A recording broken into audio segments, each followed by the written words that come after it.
오늘 그러면 천년왕국설이라는 게 뭐냐? 천년기설, 밀레니엄인데 이 천년이라는 것은 요한계시록 2장의 3장에 중심적으로 나타났고 요한계시록 1장서부터 아까 읽은 부분이 이게 바로 이제 소위 천년기설을 근거로 삼고 있는 성경 기절입니다. 이 천년왕국은 요한이 근거하고 천년왕국은 마지막, 이 천년왕국이라는 것은 마지막 종말 전 단계를 가리킬 때 이 천년왕국설을 입니다.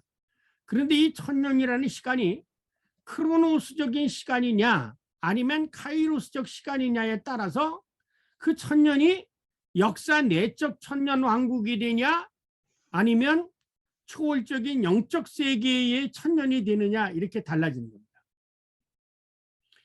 이 초월적 만약에 이 천년이라는 시간을 초월적 영적 세계의 천년이라면 우리는 그 죽어서 소위 이 세상 떠나서 영혼의 세계에서 그 천년을 경험하게 되는데 그렇게 되면은 이 지상의 한정된 시간이 영혼의 세계 속에도 있다.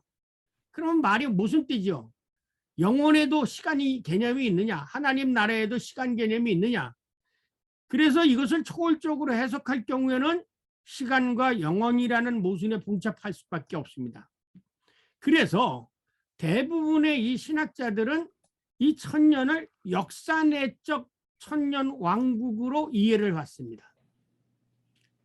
그러면은 이 역사 속에서 이미 지상낙원, 하나님이 통치하고 하나님을 믿는 사람들이 사탄이 무저갱에 있는 동안에 이 세상을 지배하는 그 시간이 온다는 거죠.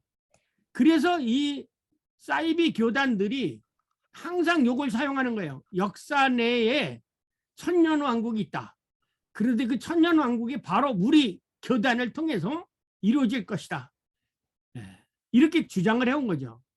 그래서 시간의 마지막 역사 속에 천년이라는 세월이 진행되는데 이때에 그리스도인이 의로운가, 그리스도가 이 세상에 의로운 사람들과 더불어 세상을 통치할 것이다. 이렇게 강조한 거예요. 그동안에 이 사탄은 무조공에 이제 있다가 그 천년이 끝나면 잠깐 이 세상을 지배하고 그러나 영원히 멸망할 것이다. 이게 바로 천년왕국설입니다. 근데 이 천년왕국이 예수 그리스도의 재림 전에 오느냐 후에 오느냐라고 따라서 예수님이 재림하신 다음에 오면은 천년왕국이 진행되면 이게 전천년설. 예수님이 천년왕국이 된 다음에 예수님이 오시면 후천년설. 이렇게 해서 신학자들은 그걸 또 신학자들이 전천년설, 후천년설로 또 나눠놓고 한 거죠. 과연 이것이 과연 옳은 것인가 한번. 그래서 사실은 이 천년왕국설, 전천년설, 후천년설이라는 것은 성경에 없는데도 불구하고 아까 말씀을 드렸지만 이 사이비 교주들이 이런 것을 내고 지상낙원을 형성시키겠다고 이렇게 이 천년왕국을 역사 내적 천년왕국으로 해석하게 됐습니다. 그럼 요즘만 그러냐? 아니에요. 옛날부터 그렇게 해왔어요. 이 천년왕국설은 유대계 묵시문학에 천년왕국설은 유대계 묵시문학 특히 에스라서와 바륵서에 의해서 유대되었습니다.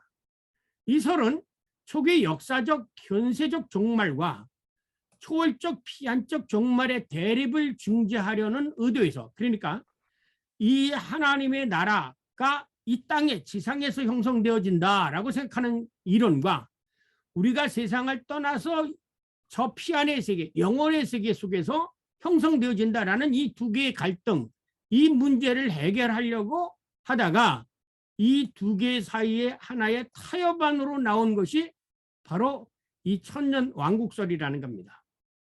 여러분이 잘 아는 이 모빈클이나 지그문드 프로이드, 이 지그문드가 들어가 이게 유대인이에요. 모빈클이나 그다음에 마틴 부버 이 사람들은 유대인 신학자들이죠. 근데 이 유대인 신학자들이 제가 늘 강조하지만 이 독일 철학자나 신학자들 가운데 유대인 출신들은 은근슬쩍 기독교적인 것을 아주 왜곡시켜 버립니다. 여러분이 잘 아는 에른스트 블로우도 유대인이죠. 그 유명한 다스 프린치프 호프능이라고 해서 희망의 원리를 썼고 그 희망의 원리라는 아이디어를 받아들여 가지고 희망의 신학을 쓴 몰트만. 근데 사실은 그 희망의 원리라고 한 책을 쓴 에르스트 블로그는 유대인이에요. 그러니까 왜 히틀러가 그러냐면 그 당시 2차 대전 당시 때 독일에 그 유대인 출신들의 학자들이 지성인들이 굉장히 많았어요. 이게 마틴 부버는 뭐라고 얘기하냐면 마틴 부버도 유대인이죠. 네. 타협은 필연적인 요구일 수밖에 없다. 왜냐? 만일 이 세상이 항상 하나님과 사탄의 그 갈등 속에 있다면 이 세상에 하나님의 뜻을 어떻게 말하느냐? 요거는 왜 그러냐면 이 세상이 항상 사탄과 하나님의 갈등 속에 있다. 요 얘기를 누가 강조했느냐면 마틴 루터가 주장을 했어요. 마틴 루터의 그 데세르버 아르비트리오라는 책 속에서 그 여러분이 보네포도 그랬죠. 요즘 뭐 어느 목사님이 그 미친 자에게 운전대를 맡기지 말라고 했던 보네포가 했던 것은 그 보네포나 마틴 루터의 사상은 우리들은 사탄의 노예가 되든지 아니면 하나님의 성령의 노예가 되진다. 이 두 개의 사이 속에서. 그래서 유명한 그 오버만이라는 루터학자가 하나님과 사탄 사이라는 책을 썼습니다. 그러니까 이 마틴 부버는 그게 아니다. 항상 이렇게만 있는 게 아니라 언젠가는 하나님에 의해서 이 역사가 통치될 때가 올 것이다. 그게 천년왕국이 아니겠느냐라고 하면서 이 모빙클의 이론을 주장하게 뒷받침하게 되집니다. 아무래도 자기 손이 안으로 굽듯이 유대인의 그 사고를. 그러나 이 마이너라고 하는 사람은 이 요한계시록은 몇몇 소아시아의 교회에서 복음을 신령하다가 하고 역사화하려는 것에 반대해서 천년 왕국이라는 개념이 필요하게 되었다. 이렇게 이제 이분은 마이너라는 사람은 왜 요한복음에 그 천년이라는 그 개념이 생기고 천년 왕국이라는 게 생기게 되어졌느냐? 이 사람의 그 요한복음 해석에 의하면 소아시아 교회에서 이 복음을 하나의 역사적 사실로 하기보다는 이것을 신령화하게 하기 위해서 이제 천년 왕국설이 생겼다라는 거죠. 그래서 이 천년 왕국설이 1세기 박해 시대에는 정통 교리의 근간을 이루고 있었습니다. 다시 말해서 그 지금 아랍에서 전쟁을 할 때 네가 가서 폭탄을 가지고 죽게 되어지면 너는 나중에 이제 천국이나 어디 가서 이 세상을 다스리는 사람이 된다. 이런 식으로 이 하나의 종교와 이 정치를 이렇게 그 결합시킨 것처럼 그 당시에는 박해를 받고 고통을 당하다 하나님 나라 가면 이 사람이 억울하지 않겠느냐. 나중에 이 사람이 오히려 거꾸로 이 세상 사람들을 갖다가 지배하는 그러한 역할을 하게 될 것이다라는 이런 하나의 인간적인 생각을 해내게 된 거죠. 그래서 초대교회 교부 가운데 저스틴, 파피아스, 에레네우스, 터투리안 그리고 락텐타는 모두 이 천년 왕국설을 언급하게 되어졌습니다. 그러니까 이 천년 왕국설이라는 게 초대교회 박해의 상황에서 이 박해를 어떻게 이해할 건가? 그리고 이 박해당한 사람들은 그런 억울한 게 아닌가라고 하는 그 사고 속에서 뭔가 이 사람들에게 설명하기 위해 소위 천년 왕국설이 생겼다. 이렇게 이제 마이너는 이해를 하고 있는 겁니다. 그러나 엄밀하게 천년 왕국설을 말하면 이 세상에서 그리스도에 대한 신앙 때문에 고난받고 이 세상을 떠난 사람들에 대한 일종의 보상사상으로 생겨난 것입니다. 이 천년왕국설이. 이게 나중에 이제 캐톨릭에서는 이거를 연옥사상으로까지 연결을 시키는 거죠. 이 중간기 시간으로까지.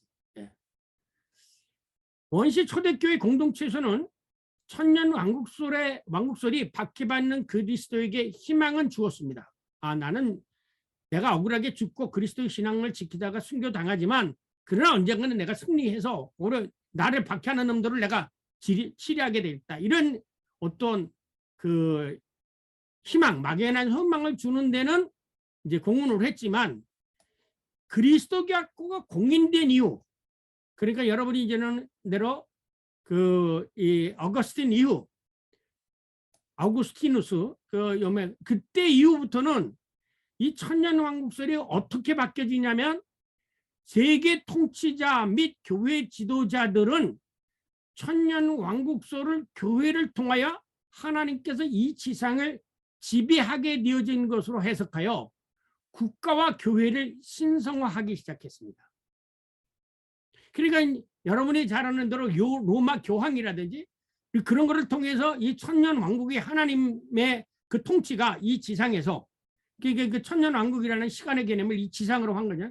지상에서 하나님께서 통치하는 도구가 된다. 그래서 이제 이 천년왕국소를 기반으로 해서 로마 교황이라든가 이런 분들이 굉장한 권위를 가지기 시작한 거죠. 우리에게는 천년왕국에 대한 희망을 신성화하였고, 어거스틴은 천국 왕국이 이미 시작되었다고 가르쳤습니다. 그래서 어거스틴은 천년왕국은 예수 때부터, 그리고 성령 강림 때부터 이미 시작했다고 주장하게 되어집니다. 그는 교회는 이미 그리스도의 왕국이라고 지나. 그래서 여러분이 어거스틴의 책 신의 도성이 있죠. 데스비타티스 데우, 하나님의 신의 도성이라는 책이 바로 이 천년왕국설이라는 그 개론의 이념에 의해서 출발하게 되죠. 역사가 유세비우스는 아예 하나님의 나라를 제국이나 교회와 일치시켰습니다. 이런 것에 의거하여 소위 여러분이 잘 아는 신성 로마 제국이라는 정치적 상황 속에서 이 국가가 이미 하나님의 나라가 이미 이 땅에서 통치되고 있는 거예요. 그리스도인들이. 그리고 이제 더 발전해서 이 사상적 맥락에서 20세기에 들어와서 이 천년왕국소를 철학적으로 발전시켜서 공상사회라고 하는 사회자 칼마나 하임에게는 공산사회라는 책을 만든 거죠. 그리고 이것을 정치화하고 한 것이 바로 포에르바하와 칼막스에 의한 공산주의 사상이, 공산주의 사회가 형성하게 되죠. 그러면 이렇게 되어진 원인이 어딨냐? 그것은 초대교회에서부터 천년왕국소는 요한계시록에 나오는 이 천년이라는 시간을 잘못 왜곡했기 때문에 그 천년이라는 개념을 이 지상의 개념 혹은 이 역사적인 그 크로노스 개념으로 이해를 했기 때문에 결국은 오늘날 이 역사 정치 모든 면에서 이렇게 그 천년왕국설이라는 그 성경에도 없는 그런 어떤 하나의 이 개념을 만들어 가지고 신학화한 것이 바로 이 천년왕국설이라는 겁니다. 그래서 저는 이제 과연 그러면 성경에 천년왕국이라는 게 있는, 천년왕국설이가 있나, 천년 동안 통찰이라는 아까 요한계시록 20장 1절서부터 6절의 그 말씀을 보면 그거를 근거로 해서 천년왕국설이라는 게 나올 수 있겠느냐라는 걸 한번 오늘 되짚어 보자 이겁니다. 오늘 여기까지 이게 저 서론입니다. 자, 이게 이제 묵시문학에 나오는데 묵시문학이라는 걸 여기 개념을 정확하게 이해해야 됩니다.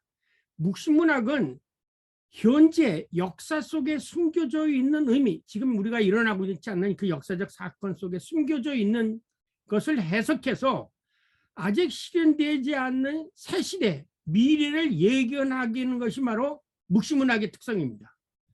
그렇기 때문에 일반 문학의 표현하고 다르게 이 묵시문학은 환상적이고 상징적인 것으로 표현되어 있습니다. 묵시문학 계시는 환상적이기 때문에 상징적으로 표현되어 구성되어 비의적인 의미를 갖습니다. 그래서 이 묵시문학 속에 나오는 시간 개념에 따르면 항상 뭐냐면 묵시문학은 현 시대와 올 시대의 두 시대를 항상 병행해서 이야기를 하고 있습니다. 따라서 현 시대는 다시아고 시대의 예비적인 역할을 하게 됐습니다. 동시에 묵시는 한 개인의 묵시이기 때문에 역사적인 객관성보다는 개인의 독창성을 갖는 것이 묵시문학입니다. 묵시문학이 여러 사람이 본 게 아니죠. 한 사람이 봤기 때문에 역사적인 객관성보다는 한 사람의 개인적인 독창성을 갖는 게 이 묵시문학이 가지고 있는 특성입니다. 만약에 이 묵시를 하나님의 계시라고 전제를 하게 된다면 이거는 그것은 뭐를 얘기냐면 개인의 독창성보다는 역사적인 객관성으로도 볼 수 있다는 거죠. 비록 한 사람이 봤지만. 그래서 예를 들면 에스겔 골짜기에 가서 부활의 환상을 봤지만 한 사람이 봤지만 그것이 계시일 경우에는 계시일 경우에는 하나님이 언젠가는 그 지금 보여준 사건을 이룩한다는 거죠. 그러니까는 에스겔 골짜기에 가서 그것을 본 것은 역사적 상황이고 그 역사적 상황 속에서 묵시 속에서 보았던 뭐 먹박다기가 살아나고 이런 그 내용들은 현재 역사 속에서 일어나는 게 아니라 먼 훗날에 일어날 것 혹은 영혼의 세계에서 일어날 것을 의미하기 때문에 이 묵시는 결과적으로 이 세상과 저 세상 지금과 미래에 대한 시간의 주평융합이라는 그런 구조를 가질 수밖에 없다는 겁니다. 만약 그렇지 않으면 묵시는 전혀 이해될 수가 없습니다. 왜냐하면 묵시 그 자체가 지금 우리가 살고 있는 이 세계, 이 역사 속에 숨겨져 있는 게 뭐냐? 그것을 구약에서는 예언이라고 해서 이제 앞으로 뭐 어떤 일이 생길 거라고 예언자들이 하나님의 말씀을 받아와 가지고 이제 아마 야훼 하나님이 이렇게 하실 거라고 해서 예언자들이 전했는데 묵시는 한 개인이 환상 속에서 본 것인데 그것이 앞으로 하나님의 계시일 경우 그 묵시가 하나님의 계시일 경우에는 그 묵시자가 본 그 묵시의 내용이 앞으로 올 세대에 실현될 것이라고 하는 하나의 역사적 영원성의 의미를 계시적인 의미를 가지게 된다는 것입니다. 그렇다면 묵시록은 종말을 징약합니다. 묵시는 항상 과거를 지향하는 게 아니라 미래, 종말을 지향합니다. 따라서 계시는 언제든지 시간의 문제, 곧 역사의 문제며 사태 변화의 문제입니다. 그런데 이 묵시가 세상 종말, 곧 초월의 세계에 관한 것이라면 계시록의 시간 혹은 역사가 존재한다는 것입니다. 그 묵시 속에도 역사와 시간이 존재한다는 것입니다. 이에 대한 답변은 있다, 역사가 있다는 거죠. 그러나 이 계시가 이 세상의 역사에 숨겨진 종말론적인 해석이라면 묵시에게는 종말이 없어, 시간이 없다, 혹은 역사적이다. 이렇게 두 가지 뻥이네. 아까 얘기했죠. 그래서 이 천년왕국설이라는 그 천년이라는 것을 묵시를 초월의 피안의 세계에서 생각할 것인가 아니면 이 차안의 세계에서 해석할 것이냐. 그래서 차안의 세계에서 해석하면은 이게 역사 속에서 공상사회가 일어나 살기 좋은 나라가 되는 거고 저 피안의 세계로 생각하게 되면은 이 세상은 고통받고 저 하나님 나라에 가서나 우리가 승리한 것을 맛보게 되어지는 그래서 이 세상과 저 세상이 완전히 이분법적으로 갈라지게 되어지는 거죠. 그러나 이 묵시가 후자의 의미를 갖는다면 이 계시의 의미를 갖는다면 묵시 속에는 이 세상과 저 세상의 시공간적 지평융합이 있다. 이것은 무슨 얘기냐면 이것은 현 역사 속에 숨어 있는 의미를 해석하여 아직 실현되지 않는 세대를 예견하는 것이 바로 묵시문학의 특징이라는 것입니다. 그래서 묵시를 잘 연구하게 되면 이것이 계시라고 하게 되면 앞으로 세계가 어떻게 이루어질 것인가라고 하는 것을 예측할 수가 있다는 거죠. 그 비전이. 그러나 그것이 계시가 아니라 자기가 본 그냥 막연한 그 환상이라고 하면 그거는 시공간의 지평융합이 이루어지지 않는 묵시라고 한다면 그거는 공상에 불과한 거죠. 공상에 불과한 거죠. 자, 그러므로 계시록에는 현재와 미래, 이미와 그러나 아직 아니라 이 세상과 저 세상이 중첩되어 나타납니다. 따라서 묵시 속에는 엄격한 역사적 객관성이라는 것은 찾아볼 수가 없다. 그런데 지금까지 이 묵시를 역사적 객관성이라고 생각을 했어요. 이런 점에서 묵시, 계시록의 시간은 무시간적이라고도 할 수 있고 시간의 사실이라고도 할 수 있고 초시간적이라도 할 수 있다. 이것이 바로 김철선 교수님이 혹시 여러분 김철선 교수님이 알 수 있는 신약학자인데 제가 여기서 이 논문을 쓰면서 제일 많이 참고한 것이 주로 김철선 교수님의 이 묵시록의 시간 개념입니다. 예. 그 페이지 66페이지에 바로 이렇게 되어 있습니다. 이 묵시록이 무시간적이라고도 할 수 있고 시간의 사실이라고도 할 수 있고 초시간적이라고 할 수 있다. 이 말은 뭐냐면 이 김철선 교수님은 아직 영혼과 시간의 지평융합이라는 말을 개념을 몰랐기 때문에 이럴 수도 있고 저럴 수도 있다. 두 개를 다 얘기를 한 거예요. 그러나 저는 이것을 한마디로 얘기해서 시간과 공간, 이 세상과 저 세상의 지평융합이라고 말을 이제 써서 표현을 하고 있습니다. 계시록에 기술된 사건 속에는 시간을 착오하여 기술한 것도 발견된다. 이게 뭐냐? 이 묵시를 봤는데 그거를 기록한 사람이 이 현대의 이 지상적인 시간으로 기록하는 수가 있어요. 이런 것들이 계시록에 잘못 나타나는 거예요. 그래서 계시록을 읽을 때는 철저히 시간의 개념을 정확하게 읽어야 된다 이거야. 자, 그러면 계시록, 묵시록에 나타난 시간 개념들이 뭐냐면 여러분이 잘 알죠. 여기 우선 계시록에는 이러한 것들이 있습니다. 카이로스의 시간, 크로노스의 시간, 연, 달, 혹은 시, 이게 좀 카이로스, 크로노스, 그 다음에 에토스, 맨, 헤메라, 호라, 세메론, 아파르티, 에이온, 이런 것이 이게 다 시간 개념이에요. 이게 요한계시록에 다 나타나는 시간을 나타낼 때 바로 이렇게 여러 단어들이 카이로스, 크로노스, 그 다음에 에토스, 맨, 그 다음에 헤메라, 그 다음에 에라, 세메론. 예를 들면 예수님이 오늘 내가 오늘 나와 함께 낙원에 있으리라 그럴 때는 요 세메론이라는 단어를 쓰거든요. 그래서 이런 단어들의 개념을, 시간의 개념을 정확하게 알면은 요한계시록을 읽을 때 아, 이게 뭐를 의미하는 건가? 이게 역사의 시간을 얘기하는 건가? 영혼의 세계의 시간을 얘기하는 건가? 혹은 이 크로노스의 시간을 얘기하는 건가? 이거를 정확하게 이해할 수가 있다는 것입니다. 여기서 역사의 주체를 여호와의 하나님으로 보아 이 하나님의 시간을 하나로 얘기하는데 이것은 카이로스예요. 근데 만약에 역사의 주체를 인간으로 봤을 때는 이 시간을 표현할 때는 크로노스라는 단어를 씁니다. 그래서 크로노스의 시간은 단지 시간의 단위, 연, 달, 날로 세분해 돼요. 그래서 우리들이 시간을 쓸 때 어떻게 하죠? 몇 년, 몇 월, 며칠 이렇게 쓰죠. 이거는 크로노스, 이 역사의 주체가 인간이라는 그 크로노스의 시간을 세분해서 쓰는 것이 바로 연, 월이래요. 달, 월. 그래서 크로노스에서 카이로로 전환되는 시간이 있어요.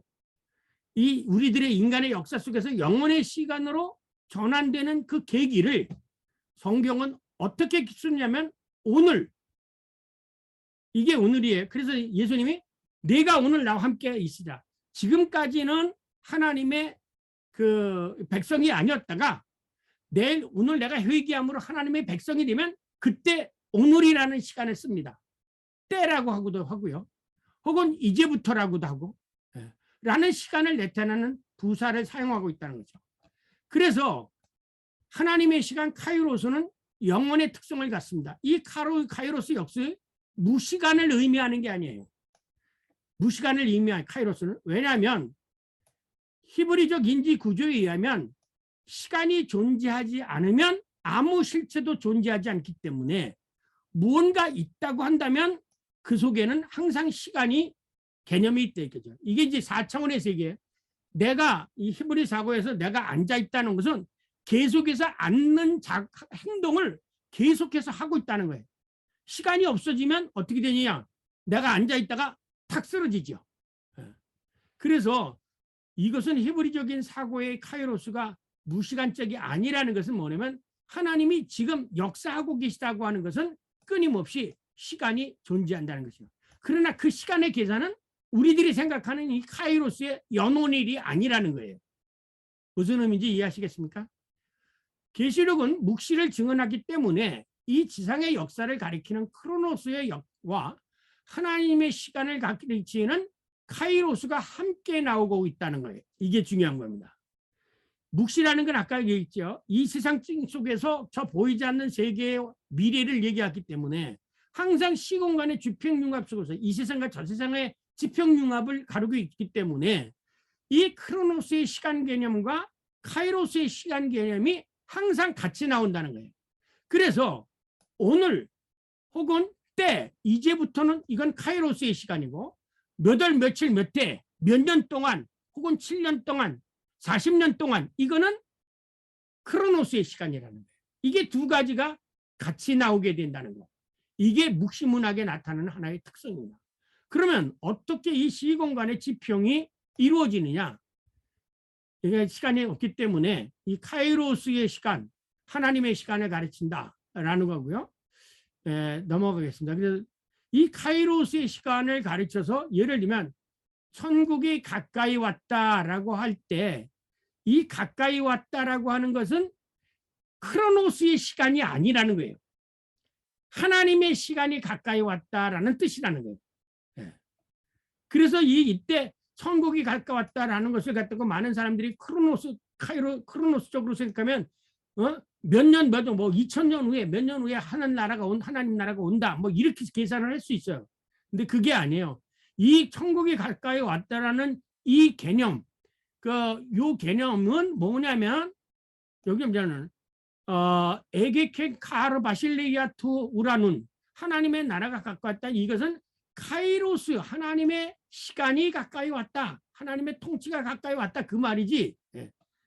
그래서 이 퀸멜은 이 시간을 접근하는 시간이라고 이해를 했습니다. 따라서 이 시간은 이 지상의 시간이 아니라 영원으로 변화하는 도상의 시간. 그러니까 이제 하나님 나라로 가까는. 왜냐하면 하나님의 나라가 임하면 이 지상의 시간은 영원으로 변하기 때문이다.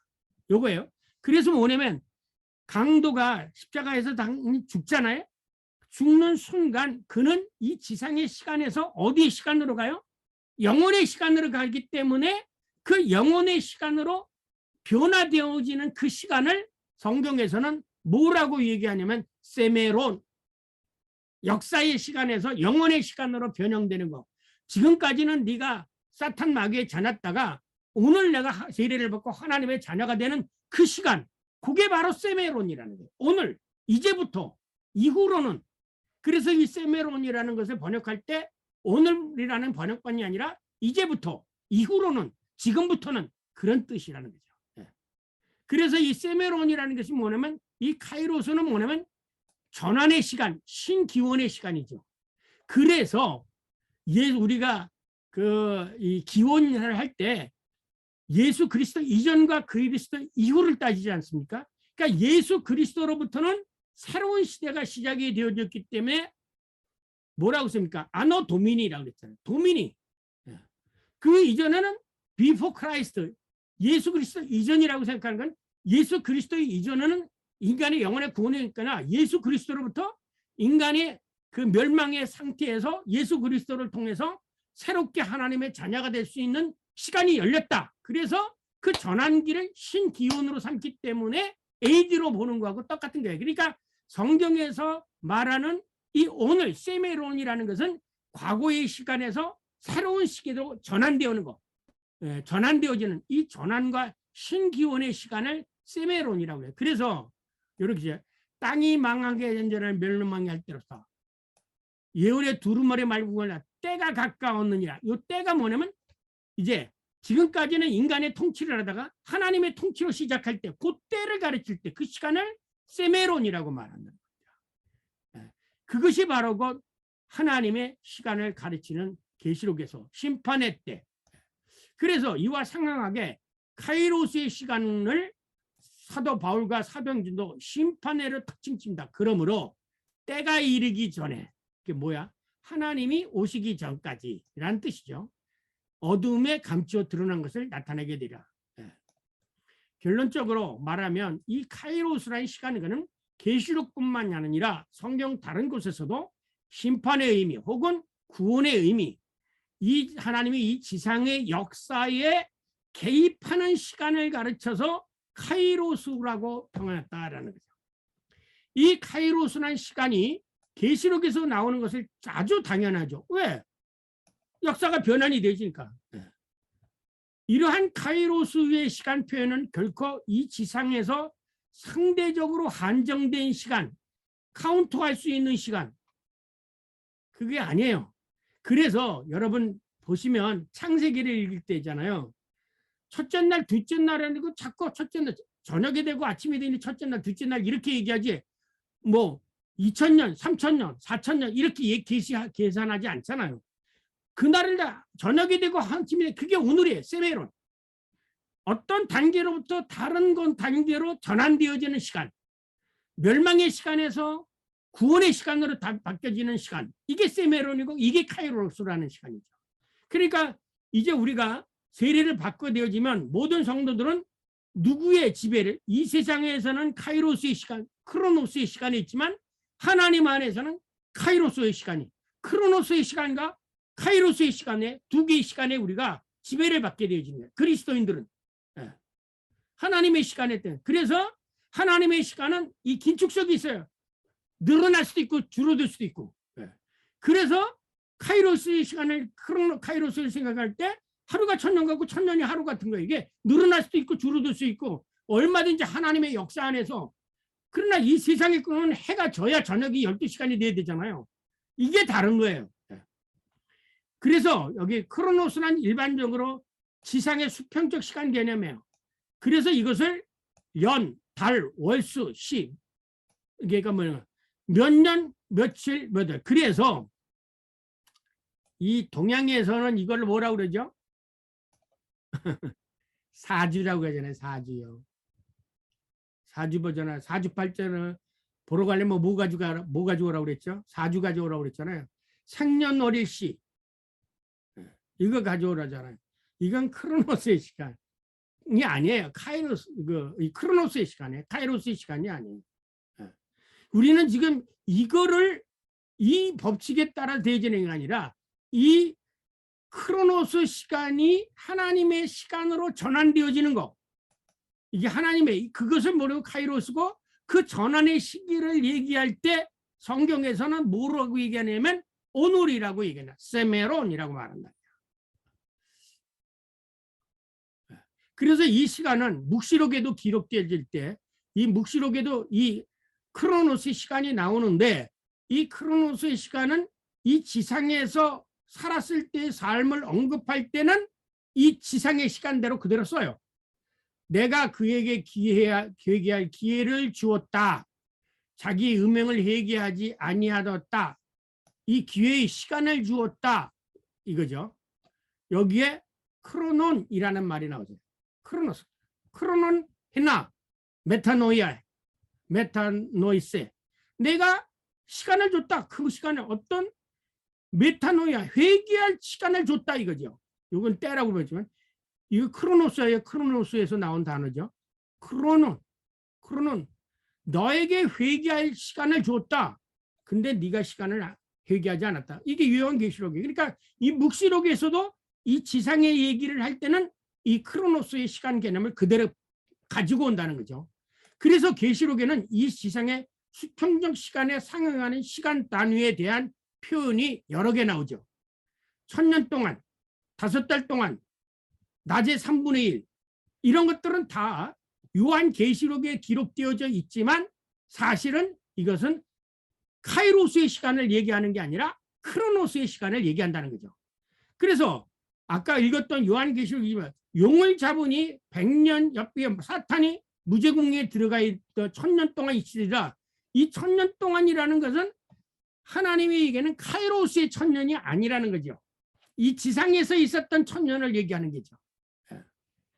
그래서 이 말씀에서 1000년 동안 1000년이 차도록이라는 일정한 시간이 언급되어졌다. 그래서 요한계시록에도 있지만 요한계시록이지만 묵시록에도 이 지나간 과거 지상의 것을 얘기할 때는 항상 크로노스의 시간 개념을 언급하고 있다는 겁니다. 그러나 그래서 대부분의 부활한 사람들은 부활 이후에도 이 카이로스적 시간에 존재하는 것처럼 착각을 해요. 그래서 뭐냐면 이 천년왕국을 저생성까지 생각해요. 얘기했잖아요. 예수님이 부활에 대해서 장가도 안 가고 시집도 안 간다고. 이 세상적인 것을 가지고 여전히 이 크로노스의 시간을 자꾸 카이로스의 시간으로 해석을 한 거예요.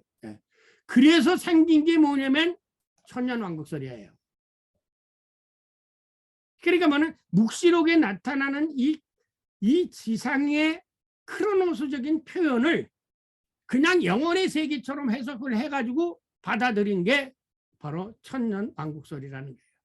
그것을 이 지상에서의 시간 개념이기 때문에 그것을 지상에서의 천년왕국설로 끌고 가가지고 이 땅에 천년왕국이 시작됐다고 생각한 게 신성 로마 제국이고 교회를 통해서 신성이 하나님의 통치가 이루어진다고 생각한 게 로마 교황이고 그런 거죠.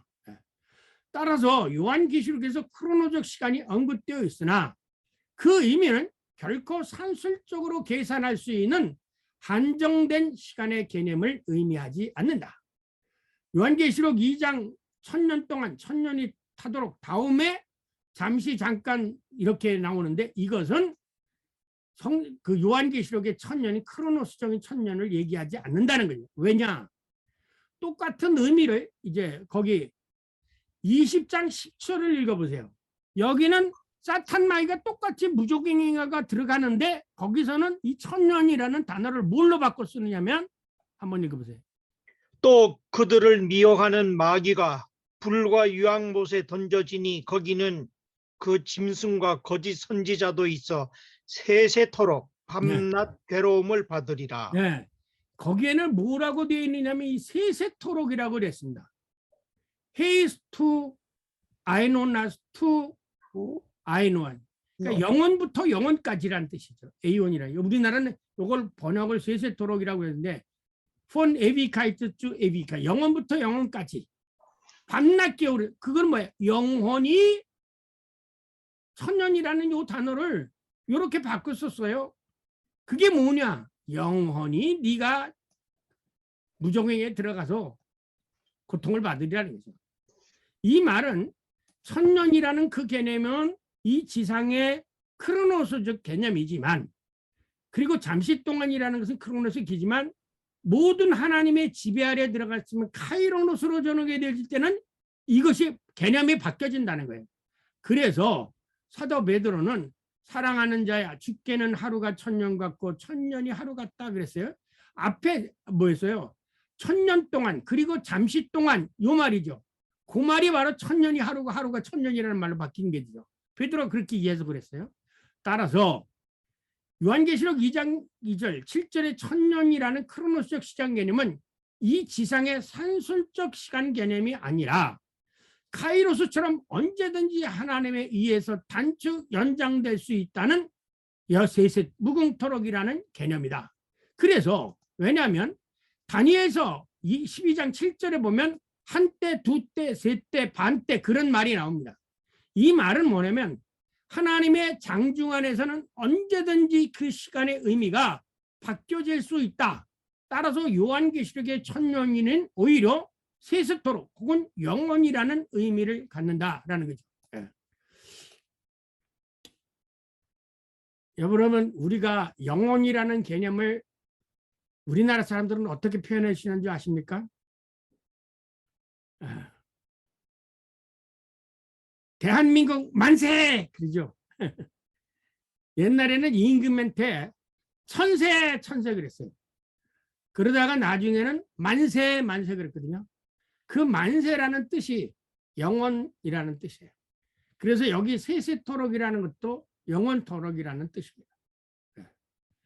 그래서 대한독립 만세라는 것은 대한민국이 오랫동안 영원할 것이다 라고 외치는 게 대한독립 만세라는 뜻이에요. 만세 그러죠. 자, 계시록은 묵시문학에서 종말을 의미하는 시간은 우선 날, 헤메라로 표현한다. 그런데 이 헤메라라는 말은 그냥 날이에요. 날. 그냥 보통 명사 날이에요. 그래서 이 날은 구약의 욤, 여기 활자가 이게 활자가 바뀌면서 이게 바뀌어졌네요. 계속 바뀌어도 안 바뀌어요. 욤. 이 욤이라는 것은 태양이 빛을 비추는 시간 단위로서 욤을 말합니다. 그래서 넷째 천사가 3분의 1, 달의 3분의 1 이럴 땐 다 욤이에요. 이것을 헤메라야 날이에요.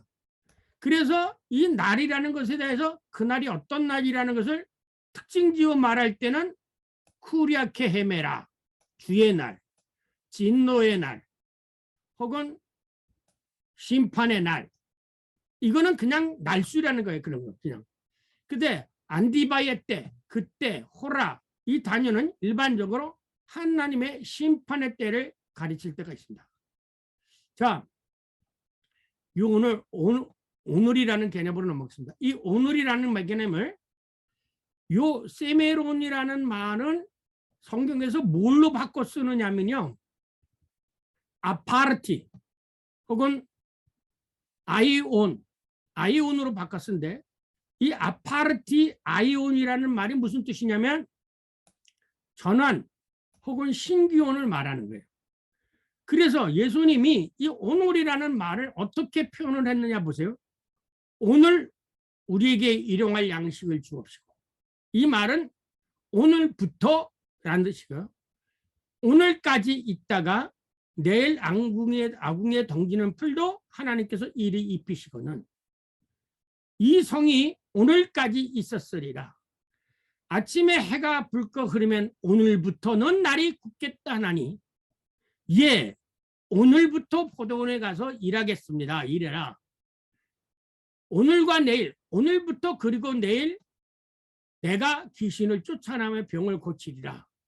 그러나 오늘과 내일, 오늘부터 내일, 그리고 모레는 내가 갈 길을 가리라. 그래서 성경에 나오는 이 세메론이라는 단어를 이 전환기적인 면으로 해석을 해야 오늘 24시간에 한정되어져 있다는 의미가 아니라 아까도 있지만 전환의 시간, 신기온의 시간으로 해석하니까 정확하게 예수님의 말씀으로 이해한 것을 해석할 수가 있습니다. 그래서 이 세메론이라는 것을 더 길게 쓰면 호스테스 세메론 헤메라스야.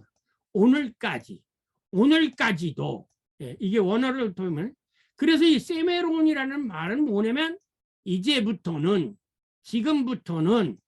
왜냐, 이 세메론이라는 단어는 뭐냐면 아파르티에서 축약한 건데, 이 아파르티는 아파아르티라는 것의 축약형이에요.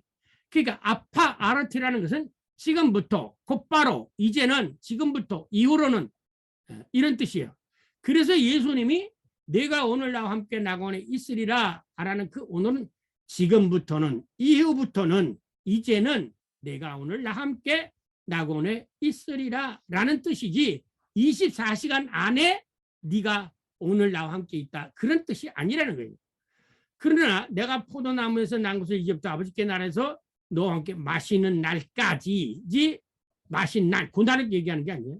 자, 이상 살펴본 것과 같이 세메론이나 이제부터, 아파르티, 이 시간 개념은 크로노스, 인간의 역사적 시간에서 카이로스, 하나님의 시간으로 전환을 의미하는 시간 개념이다. 그런데 이 전환은 이 세상에서 일어나는 것이지 하나님의 나라, 곧 영원한 영적 세계에서 일어나는 것이 아니라는 것이에요. 그래서 예수님이 내가 살아서 나를 믿는 자는 영원히 죽지 아니하리라. 이미 지금부터 네가 나를 믿으면 지금부터 너는 죽지 않는다 라는 그런 개념으로 받아들이게 되어진다는 거예요. 왜? 하나님의 카이로스적인 시간이 이 역사적 시간 안으로 개입해 들어오는 것이 이게 카이로스 시간이고, 이게 바로 그 시간을 뭐라고 성경은 표현하냐면 아파아르티 곧 세메론으로 표현하고 있다는 것입니다.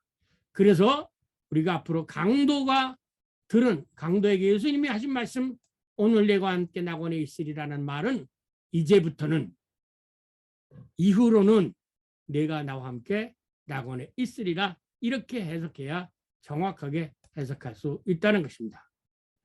자, 이상입니다. 네, 교수님 강의 감사합니다. 제가 드리고 싶은 말씀은 크로노스와 카이로스의 이해의 배경 바탕 위에서 예수님의 마라나타, 예수님의 재림을 어떻게 이해하면 좀 더 이해의 폭이 넓어질지요. 왜냐하면 우리가 기존 성도들은 대부분 예수 재림을 크로노스의 개념으로 그렇죠. 많이 이해하고 있기 때문에 예. 그것을 어떻게 그 생각의 지평을 넓혀줄 수 있는지 그 궁금합니다. 마라나타나 베니 크레아토르 스피리투스나 똑같은 기도죠. 성령의 그 하나님의 역사가 내 삶의 역사로 개입해 들어오는 것, 그것을 예수 그리스도에게 간구하는 게 마라나타죠. 하나님의 역사가 나의 속으로. 그래서 초대교회에서 마라나타라는 그 기도와 베니 크레아토르 스피리투스 기도가 같이 사용되어졌습니다. 네, 그러면 예수님의 육체적인 부활과 같은 맥락으로 예수님의 육체적인 재림으로 이해를 많이 성도들은 하고 아니죠. 있는데 왜냐하면 예수님이 분명히 했잖아요. 내 대신 다른 보혜사를 보내주시겠다고요. 그걸 이제 성령의 시대에 우리가 성령을 좀 모시고 사니까 이해가 되는데 예. 이 마라나타 개념으로 그러니까 계시록에 예수님 속히 오시옵소서 할 때 그 예수님을 그럼 성령과 동일하게 이해해도 되겠습니까? 예, 질문하시는 분이 삼위일체를 삼신론으로 자꾸 생각하고 질문하시는 것 같아요. 예, 저도 그 이해합니다. 그러나 이제 삼신론이 말씀은 아니에요. 삼신론이. 네네. 예, 그런 바로 의미에서 성령이 예수고 예수가 하나님이고 하나님이 성령이죠. 예. 그런 의미에서 이제 저는 이제 이해는 했는데요. 성도님들에게 그것을 이해시킬 때 그러면 그러니까 자꾸 삼위일체부터 일반 사람들이 삼위일체로는 그게 가장 삼위일체론을 자꾸 삼신론으로 해석해요. 심지어는 그 칼빈도 자꾸 삼신론으로 해석을 해요. 삼신론이 아니에요. 정확한 삼위일체로는 성부, 성자, 성령의 우리가 이렇게 만날 때는 성부로 만나고 어떤 성자로 만나고 하나님으로 만나지만 내내 한 분 하나님이에요. 그래서 예수님을 있잖아요. 내 안에서 아버지가 일하신다. 내가 아버지 안에 아버지가 내 안에 있다 그랬잖아요. 근데 그거를 자꾸 그냥 이 성령 하나님, 성부 하나님, 성자 하나님 이렇게 생각을 하세요. 그걸 따로 떨어뜨고 그 성부 성자 이렇게 따로 떨어놓고 생각하면 삼신론으로 넘어가요. 그러면 해결이 안 돼요. 백날 해결이 안 돼요. 삼위 하나가 자꾸 왜 그러냐면 헬라적인 사고 속에서는 숫자가 있어요. 숫자 3하고 1을 가지고 따졌어요. 그런데 히브리적인 사고 속에서는 숫자 가지고 따지지 않고 역할을 가지고 따졌어요. 역할을. 그래서 엄밀한 의미에서 모달리스의 모나키아니즘을 그 이단으로 정지한 것은 헬라 교부들이 그렇게 한 거예요.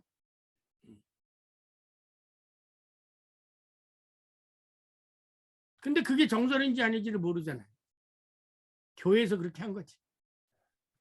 요한복음 14장에서 내가 가서 처소를 예비하면 이 개념도 일반적으로 예수님의 재림하고 많이 또 연결한 그런 해석도 있어서 이거를 이제 성도들한테 이해시키려면 그러면 삼위일체 그것부터 이야기를 해석해 주고 삼위일체론을 어떻게 생각하느냐가 반대로 네. 질문하세요.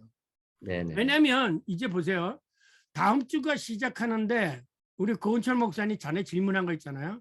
예수님이 이제 이 시간 개념하고 같이 그래요. 예수님이 변화산에서 너 이거 침묵하자. 다른 사람한테 얘기하지 마. 그랬어요.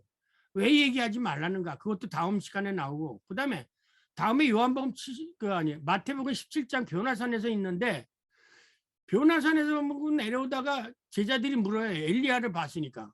엘리야가 먼저 온다는데 어떻게 됐습니까? 그랬더니 제자들은 요한을 엘리야로.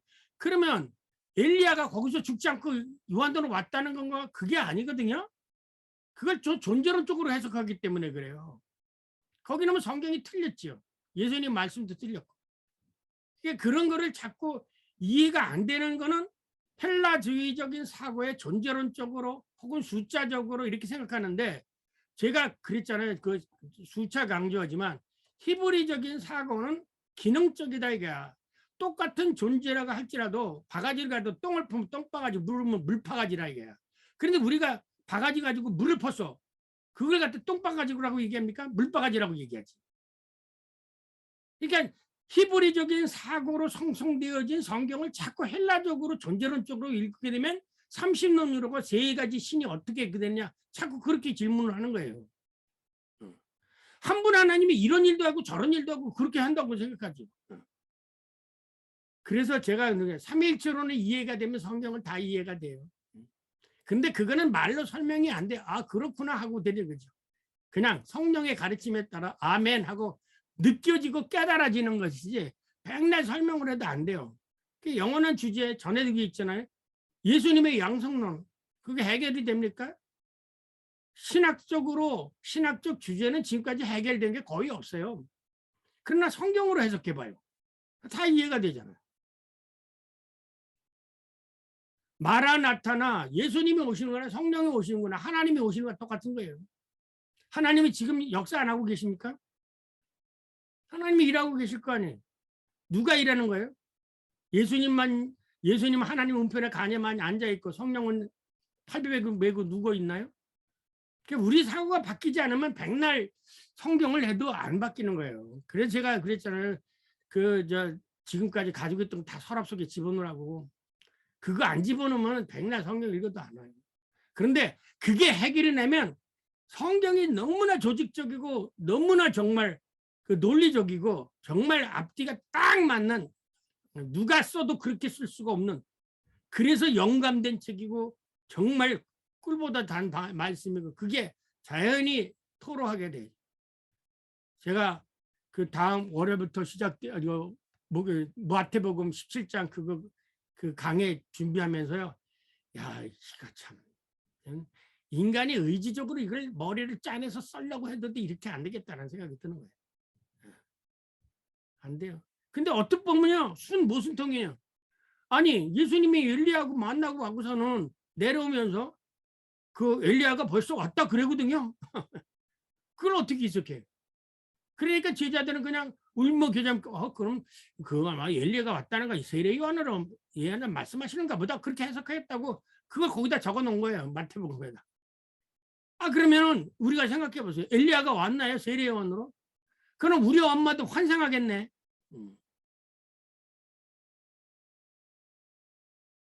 그런 신앙의 성서의 어떤 그런 것들이 전혀 해결이 안 되고 또 의문이 가도 질문도 안 하고 그냥 와서 그냥 우리 이렇게 살아야 된다 저렇게 살아야 된다 매일 몽학성생만 성경한 거예요. 성경에 담겨진 그 비밀, 계함이 신비로움의 그 놀라운 영적 세계를 우리는 안 봤던 거예요. 이 크로노스의 시간에서 카이로스의 시간으로 바뀌는 거예요. 우리 그리스도인은 이 세상에 있기 때문에 크로노스의 생년월일에서 따라가지만 그러나 하나님의 자녀가 되었기 때문에 동시에 또가 뭐 있어요? 카이로스의 시간에 지배를 받게 되어진 거예요. 이 카이로스의 시간은 오늘이 내일 하루가 길게 됐다가도 1000년이 이렇게 주어질 수도 있고 얼마든지 하나님의 역사 안에서 시간이 돼요. 그러면 이게 어떻게 되느냐? 하나님의 은혜를 받을 만한 때면 이게 오늘 당장 기도한 것이 내일도 이루어지고 하나님의 은혜를 받아도 저놈이 알지 못할 때는 하나님 기다리는 거예요. 그게 한차 기도되는 거예요. 그래서 기도가 언제 응답되느냐? 저놈에게 내가 은혜를 베풀어주는데 온전히 하나님의 은혜로 깨닫게 될 준비가 되어져 있을 때 역사가 일어나는 거예요. 그게 카이로스 시간이에요. 그래서 기도응답을 빨리 받으려면 목회에 사용하는 기도응답 빨리 받으려면 빨리 하나님의 뜻대로 내가 변화가 돼야 돼. 죄 있는 거 회개하고 하나님의 말씀대로 내가 살고 있는지 아닌지 나를 되돌아보고 모든 것을 하나님께 맡기고 그러면 금방 이루어지는 거예요. 그게 하나님의 카이로스 시간 때문에. 아니 1000년 것도 하루아침에 이루어지는데 그런 거를 실질적으로 생활하고 기도해 본 사람은 경험을 했기 때문에 성경에 있는 그 역사가 내 삶 속에서 느껴지고 피부로 경험되어지는 거예요. 교인들에게 그거를 경험시켜야 되는 거예요. 가르치려고 하지 말고. 목사님 기도해 주세요. 그러면 예, 알겠습니다. 그런데 하나님의 은혜 받을 준비 되셨나요? 물어보세요. 어떻게 돼야 되는데요? 아, 내 욕심 다 버리고 하나님 뜻대로 살겠다고 하고 모든 것을 하나님의 뜻이 합당하게 내 생각 지워버리고 하나님 뜻대로 살겠다. 그 예수님도 그렇지 않습니까? 내 뜻대로 말고 당신의 뜻대로 하십시오. 것처럼 하나님의 말씀대로 살려고 하는 그 준비를 하십시오. 그러면 하나님이 내일이라도 당장 그 기도의 응답이 이루어집니다. 목사님한테 기도해달라고 기계적으로. 그게 아니에요. 그건 카이로스의 시간이에요. 아니 크로노스의 시간이에요. 카이로스의 시간은 오늘 일단 내일도 이루어지고 아무리 기도해도 1년이 돼도 2년이 돼도 안 되는 그런 경우예요. 근데 하나님은 그 기도 응답에 가장 좋은 것으로 우리들에게 응답해 주세요. 보면 내가 기도한 것보다 더 좋은 걸 주세요. 더 좋은 걸 주세요. 그렇게 가르치세요. 집사님이 기도한 것보다 하나님이 더 좋은 걸 주실 테니까 기다리십시오. 기다리는 것도 은혜입니다. 그렇지 않습니까? 조금 기다리다가 안 온다고 잠자면 신랑 못 맞이하는 것처럼 끝까지 기다려 보십시오. 하나님이 집사님이 기도한 것보다 더 귀하고 놀라운 것을 응답해 주실 것입니다. 왜 우리가 이 성경에 있는 시간의 개념을 목회 현장에서 그분들로 하여금 살아계신 하나님을 생생하게 경험하도록 왜 못 합니까? 그게 목회죠. 목회자가 할 일이. 신학자들은 성경 안 보고 남의 얘기나 해서 누가 무슨 얘기했다 그런 소리나 하고 전천년설은 이러는 거 후천년설은 이런 거 그런 거나 가르치죠. 그게 성경에 있어? 지네 인간 신학자들이 만들어 놓은 테오리인데. 복음은 심플한 거예요.